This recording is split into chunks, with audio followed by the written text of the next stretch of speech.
Goodness can be found in encouraging greatness at the Junior Runners Academy in Soweto.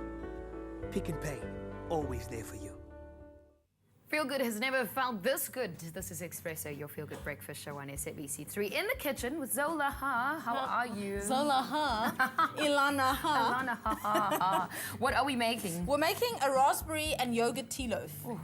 So something to have for tea time. You start mixing for me. I start mixing. So that's some softened butter and some sugar, creaming together. While you're doing that, I'm going to mix together the dry ingredients. So we've got cake flour in here. We've got some baking powder, all sifted together, and a pinch of salt, because we always add salt to baking because we need to have a little bit of breaking in this sugar. I don't know. Okay, that too, but also it's a flavor enhancer, so it'll enhance whatever flavors you add to your cake. Okay.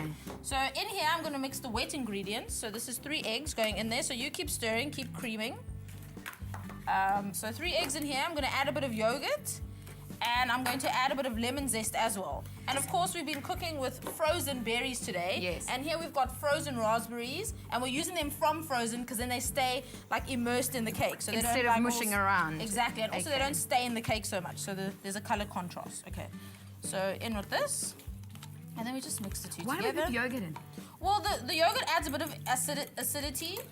And also it makes the crumb a little lighter.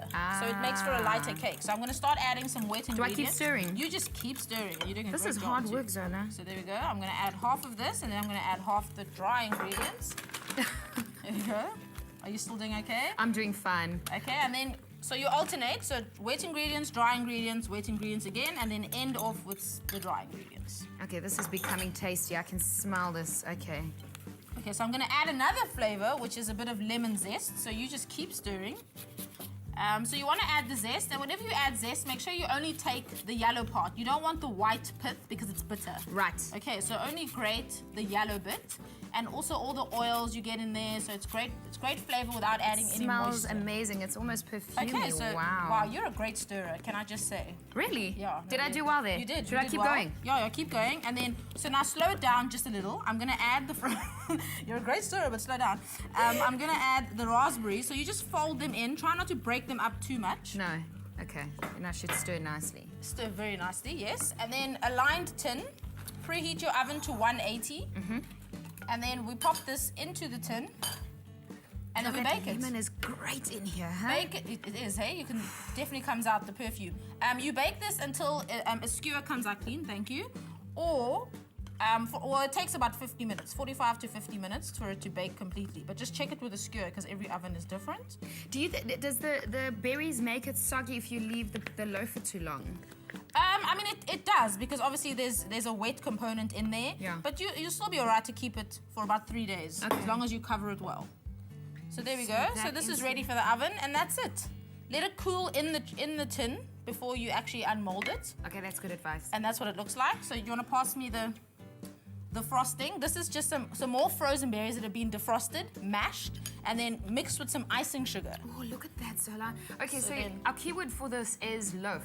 Loaf to 33728 in order to get a link to the recipe and also a list of the ingredients. Look at that. Look at that. It's mouth-watering. Isn't it beautiful? It's it reminds me of a cake that I had as a child. Yes, this is what your mom used to give you with tea usually. That's why it's a tea loaf, yeah. It's very traditional. Very old school. No, this is better than old school. There you go. It smells amazing. Okay, and you have it with a cup of tea. A cup of tea, a cup of coffee, cappuccino. My mouth's watering. Yes, I'm going to cut you a slice. Can I really have some? Yes, of course. Okay. All right, let's take a look at how this was created, because it's really beautiful. Thanks, Ella. Beat butter and sugar. Mix eggs, yogurt and zest. Combine flour, baking powder and salt. Mix wet and dry ingredients alternately into the butter mixture. Fold in the raspberries, then pour in loaf tin. Bake at 180 degrees until cooked, then cool. Mix together mashed berries, icing sugar and lemon juice to make the glaze. Okay, so our keyword is loaf. Loaf to 33728 in order to get a link to the recipe and also a list of our beautiful ingredients. Wow. It's like poetry.